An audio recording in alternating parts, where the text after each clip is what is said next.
Assalamualaikum warahmatullahi wabarakatuh. Pada video kali ini saya akan menjelaskan bagaimana menggunakan persamaan MBCA untuk menganalisis ketersediaan air.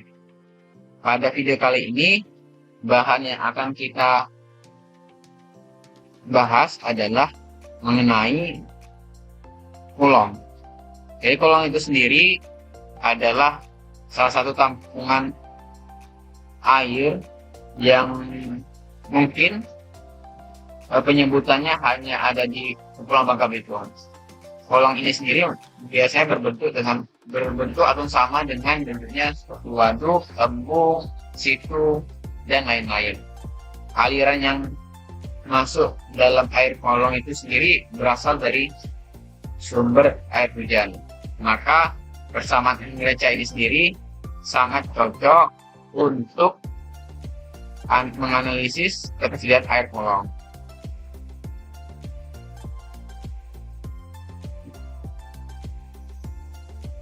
Terutama pada model MBCA ini penggunaan metode ini karena tidak ada aliran yang masuk ke dalam badan kolong secara kontinu, maka besarnya potensi air limpasan kita analisis dengan model MBCA.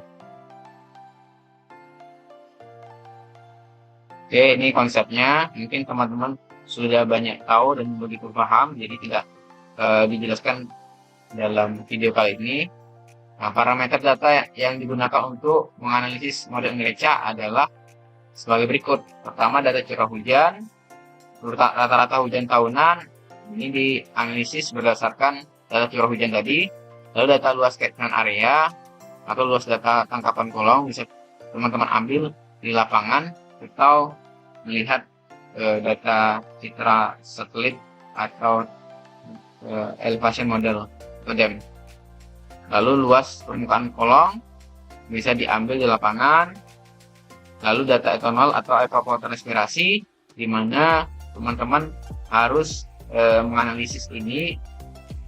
Jika belum punya datanya, menggunakan data klimatologi yang bisa di-download pada video yang saya sudah buat sebelumnya.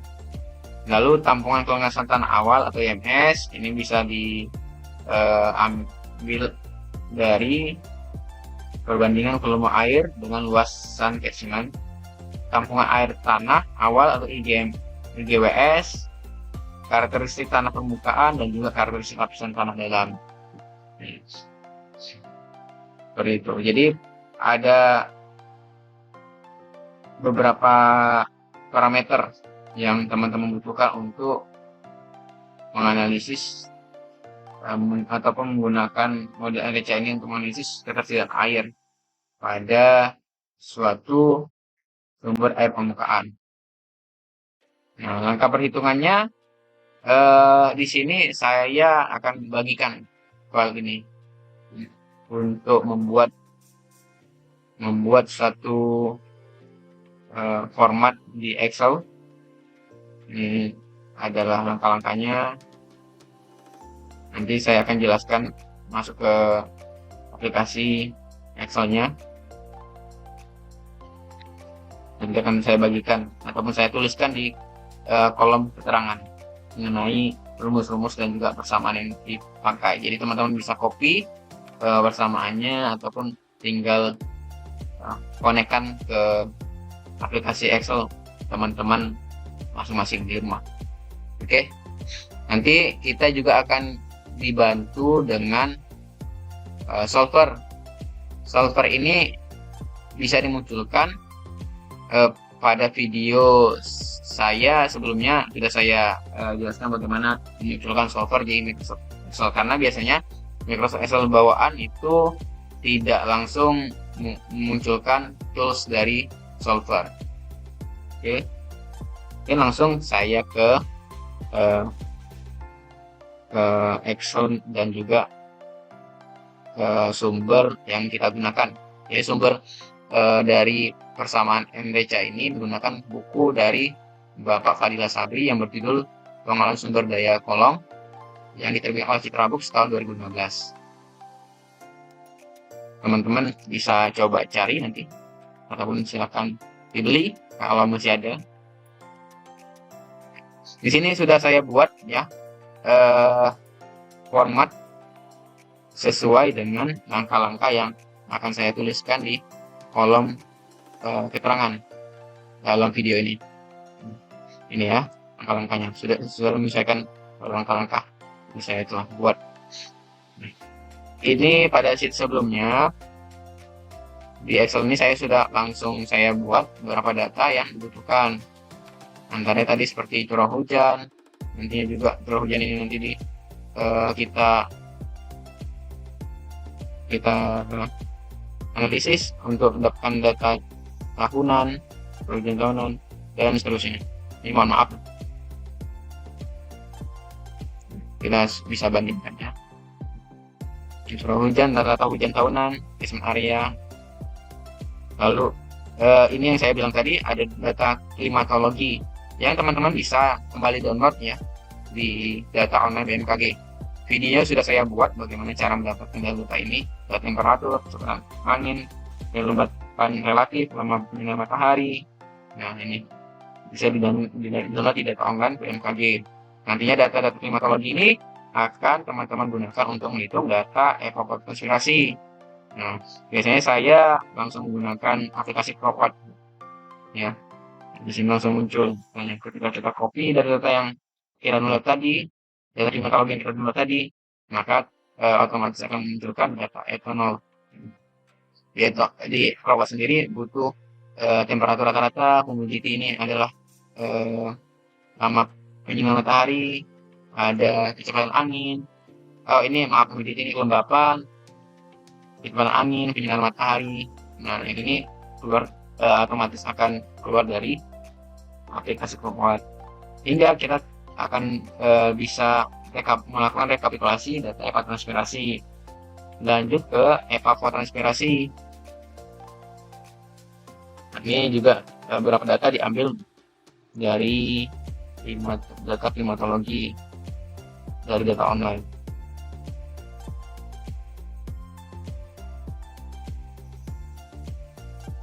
Lanjut ke karakteristik peluang. Ada berapa parameter?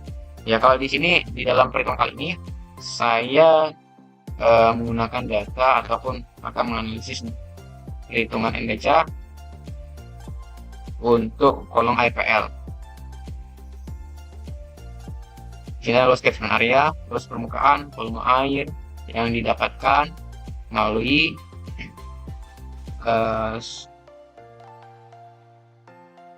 aplikasi ataupun menggunakan alat ecosonder di lapangan ya, terutama volume air. Sedangkan luas permukaan dan catchment area dilakukan pengukuran, bisa menggunakan pengukuran langsung di lapangan ataupun data citra satelit. Kalau bisa secara langsung lebih baik dilakukan pengukuran langsung di lapangan. Ini tadi IMS min ya, teman-teman nanti bisa ikut panduan yang saya buat ya terkait dengan IMS min.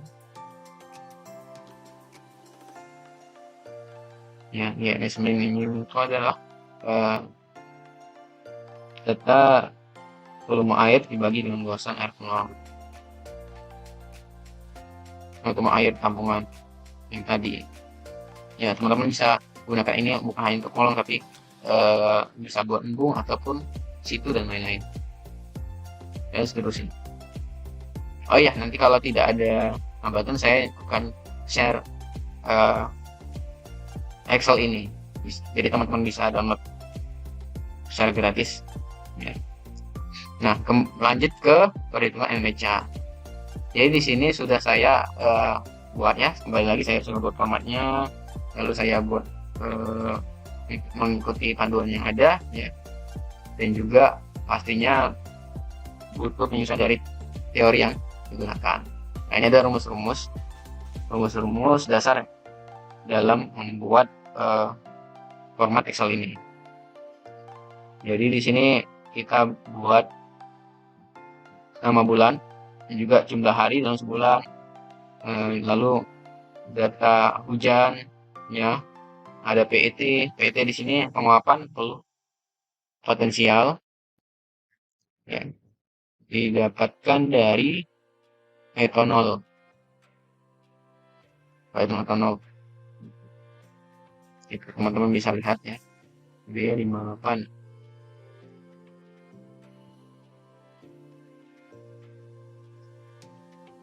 Nah, di sini di tahun 2012 dan juga di bulan Januari. Oh ya, sebelumnya itu teman-teman sebenarnya harus menentukan dulu data tahunan ataupun data yang dipakai. Saya menyarankan data curah hujan, klimatologi, dan juga data analisis adalah data di 10 tahun. Jadi saya sudah membuat pengumpulan data tahun 2012 hingga 2021 setiap bulannya.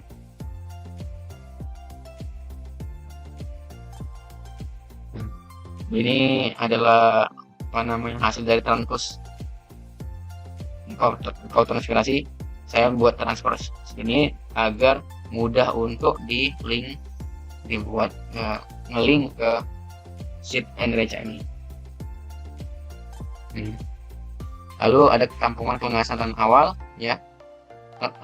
Pelunasan tanah awal ini dicoba-coba dengan nilai pertama 600 ya. Kita coba 600 ya.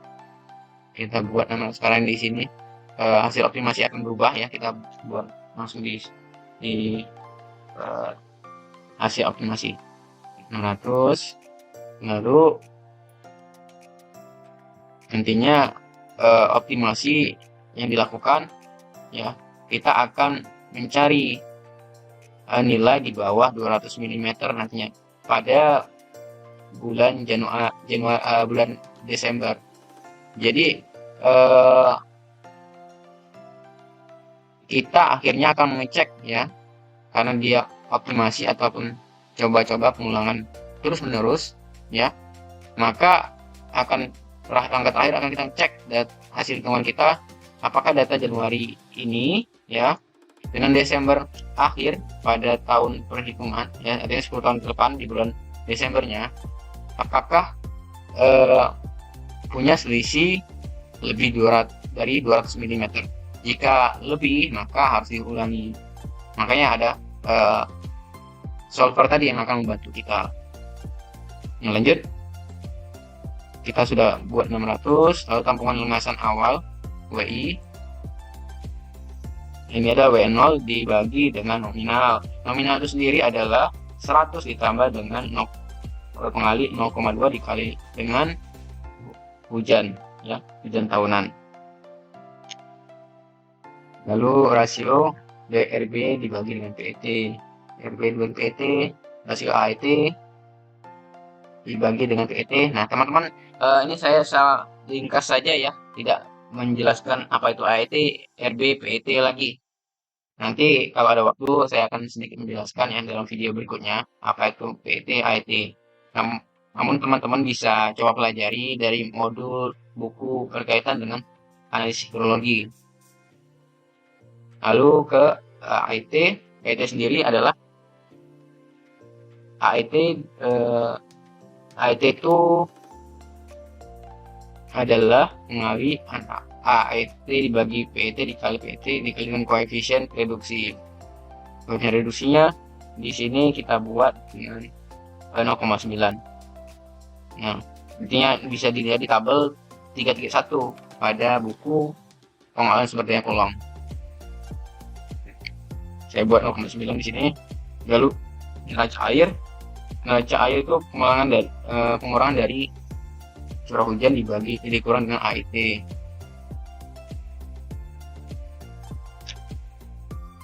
Lalu kita menghitung rasio kelebihan kemasan.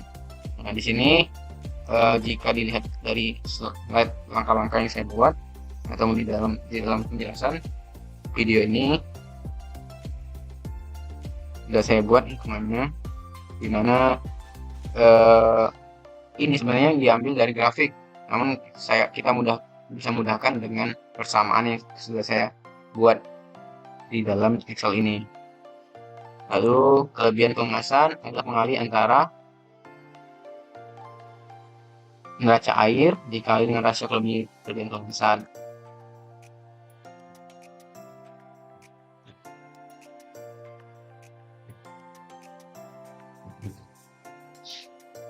Ini adalah perubahan tampungan. Perubahan tampungan ini sendiri adalah pengurangan dari panca air dikurang dengan kelebihan kemasan.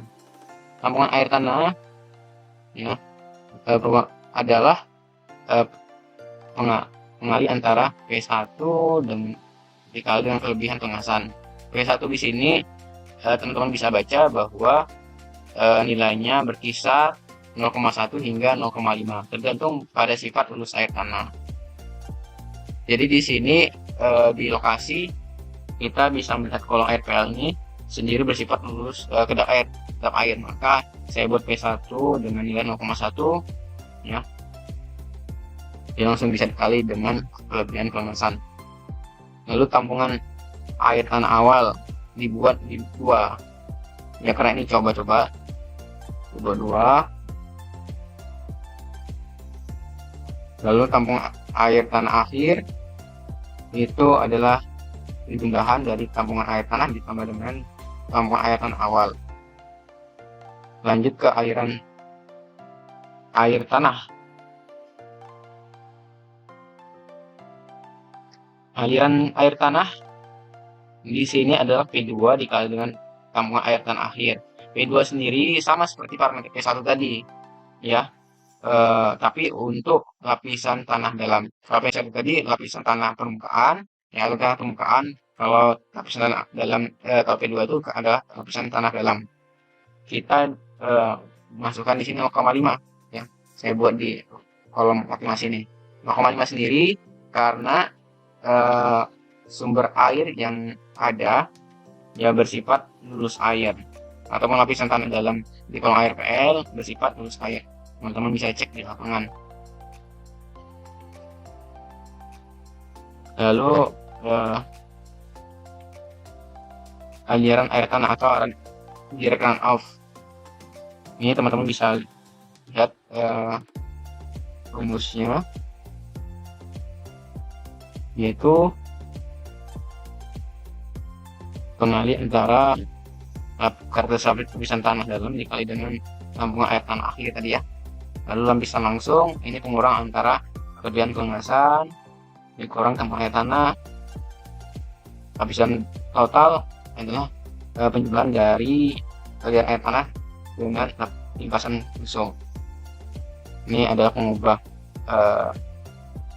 satuannya Yaku meter kubik per detik hingga didapatkan kolom estimasi kolom BT dan 1 mcm. Untuk SR 0, 0,4, 0,8, 1,2, 1,6 hingga 2. Teman-teman bisa lihat ada keterangan.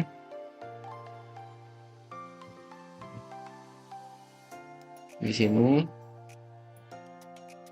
ya, dimana bisa mengikuti panduan yang ada, jalan kakak yang ada, lalu masuk ke koefisien limpasan, membagi antara air hujan dibagi dengan limpasan total, dapat koefisien. Jika dibuat di sini adalah selama 10 tahun, maka didapatkan koefisien C-nya 0,4 ya. Nah, limpasan langsung berdasarkan luas tampungan ini teman-teman bisa membuatnya ya dengan mengubah satuan dan pengalih. Karena satuannya ke detik, maka hari dikali dengan satuan detik. Lalu di sini kita masuk ke meter kubik, maka yang awalnya tadi milimeter dikali ke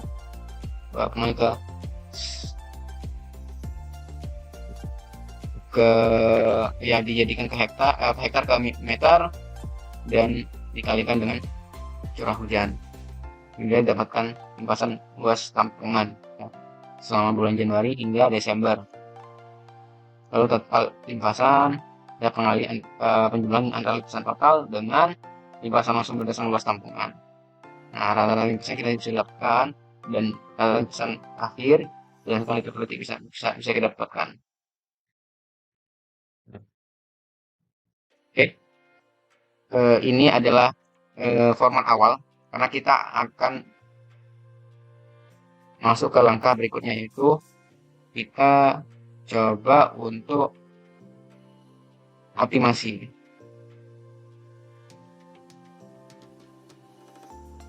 Kita tadi buat di sini 600 dulu ya, minimum, maksimum kita coba-coba 1000 ya. Kalau di kolom min dan maksimum ini kita sifatnya coba-coba, karena kita butuhkan hasil optimasi.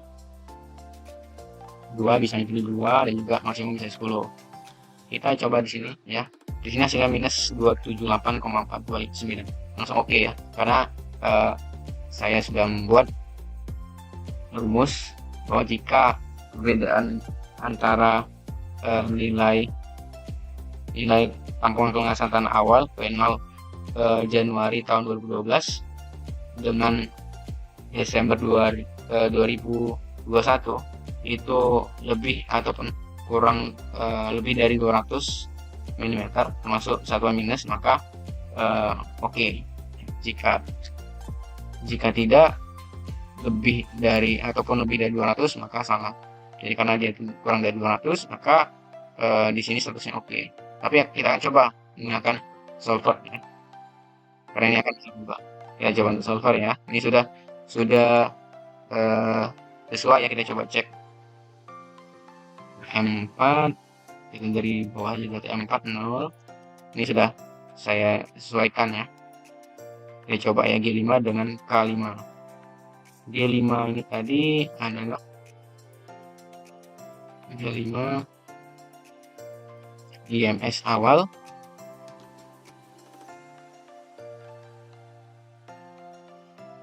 G5 K5 dari IMS awal dengan lebih besar sama dengan K5 ini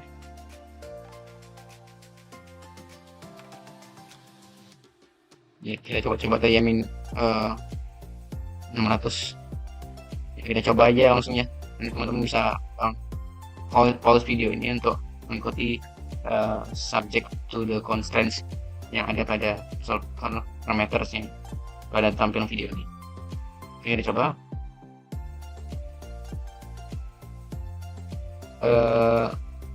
Ini sudah dianalisis, tapi datanya masih sama. Kita continue sampai berubah. Ini 200. Ini salah ya. Dia ada perbedaan di sini lebih besar dari 200, maka itu salah. Kita coba lagi. Oke, ini di sini masih salah. Kita coba. Nah, berarti ada yang kurang pas. Jadi kita coba untuk berubahnya, hasil optimasinya otomatis berubah ya. Di sini kita ubah ya, nilai min dan maksimumnya. Karena coba lagi ke 300 ya dengan 1000. Ya coba lagi. Nah, di sini tidak ada perubahan ya. Nah, kita coba lagi ke angka 2000. Kita coba. Kalau sudah oke ya, tadi sudah oke ya. Oke. Nah, di sini sudah oke. Sudah oke dan kita sudah dapatkan nilainya. Tapi data IMS-nya 200 sendiri ini bisa jadi angkanya pas 200. Tapi kita coba lagi ya. Tadi sebenarnya sudah dapat ya data IMS-nya di bawah 200. Kita coba lagi. Ke angka mungkin 400 dengan 5000 ya. Coba. Oh, di sini tidak ada pengaruhnya, maka coba 3000 dengan 1000 ya.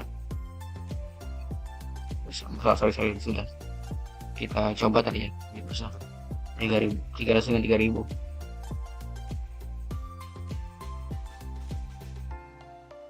Tidak ada perubahan karena sudah oke sih ini.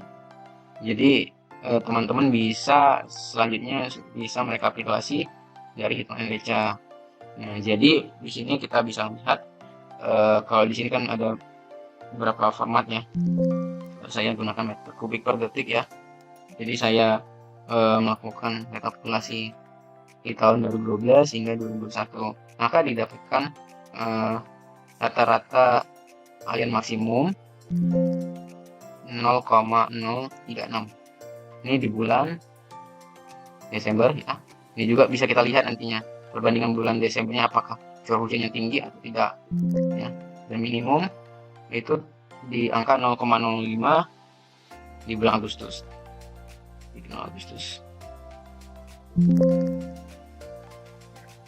Jadi saya ingin coba untuk bandingkan rekapitulasi debitnya. Maka jika saya buat neraca seperti ini, jika ini ada perbandingan dari debit aliran yang terjadi di kolom dengan debit rata hujan rata. Kita lihat di sini bagaimana grafiknya. Desember sedang ya, dari debit rata dengan debit hujan sedang. Kita coba lihat di bulan Agustus. Nah, bulan Agustus ini debit rata kecil dengan debit hujannya juga kecil. Dan jika di bulan Desember begitu besar ya, tinggi, debit hujannya paling tinggi ya, maka debit rata juga lebih tinggi. Ini berselaras dengan teori Enreca ya, selaras dengan teori Enreca, karena pengaruh yang ada di badan air permukaan tadi hanya pada air hujan. Maka wajar jika grafik yang muncul, debit rata yang muncul pada aliran permukaan, limpasan aliran permukaan di kolom itu sesuai dengan menyesuaikan dengan hujan yang terjadi. Teman-teman bisa selanjutnya penggunaan analisis ini bisa teman-teman kreasikan untuk penelitian ataupun yang lainnya. Oke, itu dari saya.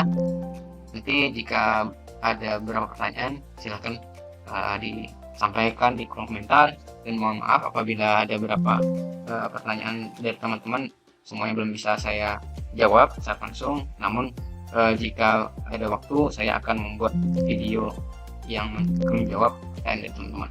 Mungkin demikian video dari saya. Mohon maaf apabila ada hal yang tidak berkenan. Wassalamualaikum warahmatullahi wabarakatuh. Terima kasih.